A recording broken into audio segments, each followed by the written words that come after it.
This video is brought to you by Cool Green Clothing. We done gone worldwide and we coming straight out of Baltimore. And if you're in town, pull up on us at 215 West Saratoga Street. And if you're not in town, go online right now at coolgreenclothing.com and make your purchase. Oh yeah, and by the way, if you ain't cool and getting the green, you're in the way. And that's just basic. It's your girl, Mrs. Tony Two Times, and I'm back with another episode of the Baltimore Way. In this video, I'll be discussing the tragic story of a man who did the unthinkable to his fiancée just a week after their engagement. But before we get into this video, please hit that like button. Also, make sure you subscribe if you haven't already and join the Tony Two Times family. Tap the notification bell so you don't miss any future uploads. And of course, feel free to share this video with everyone you know. All right, let's get into it.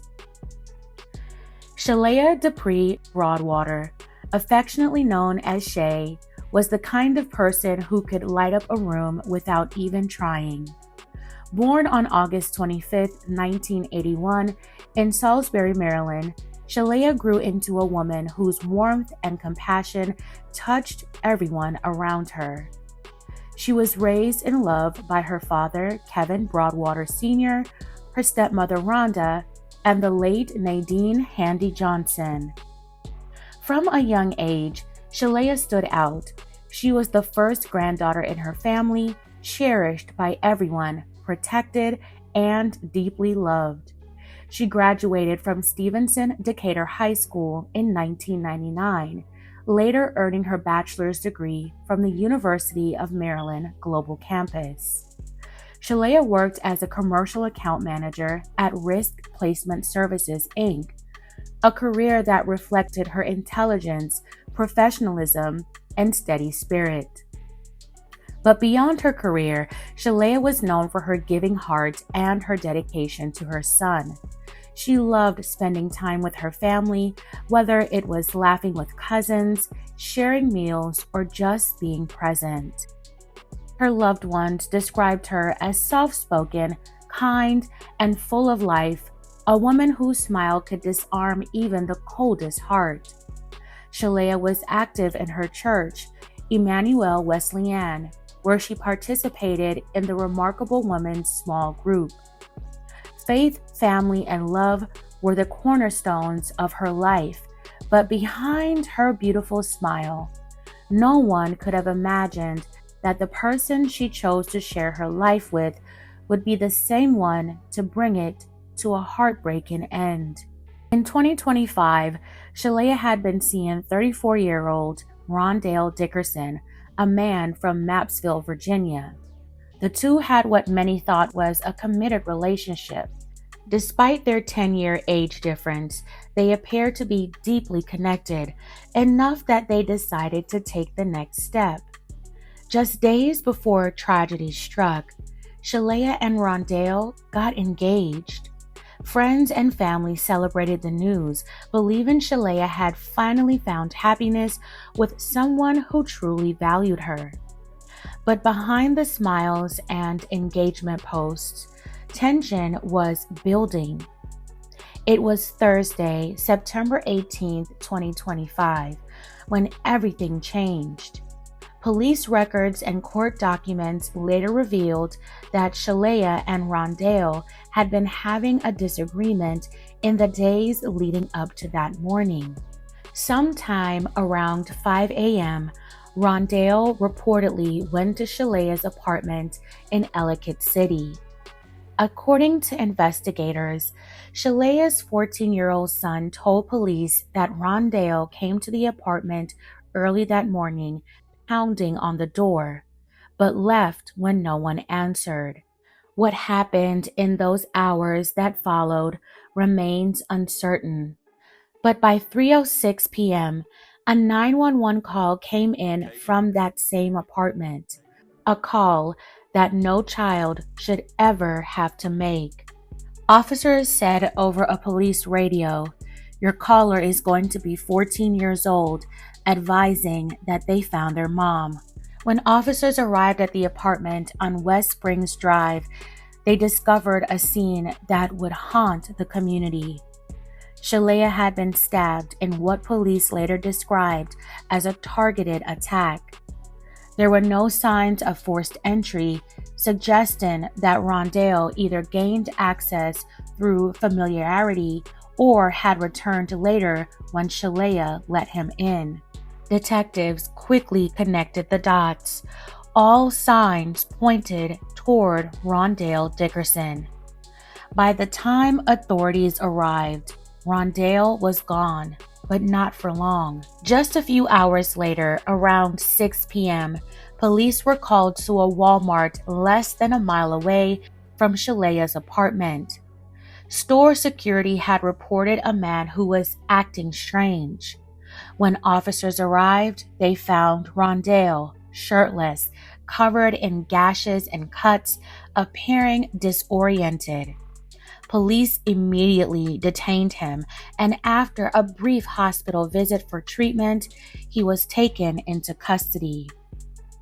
According to prosecutors, Rondale initially denied being at Shelaya's apartment that day, but when confronted with inconsistencies in his story, he confessed.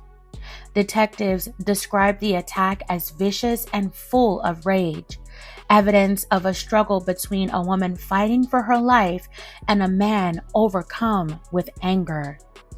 Prosecutors argued that the nature of the attack showed just how dangerous Rondale was, calling his actions brutal and uncontrolled. Rondale appeared before a Howard County judge the following Monday.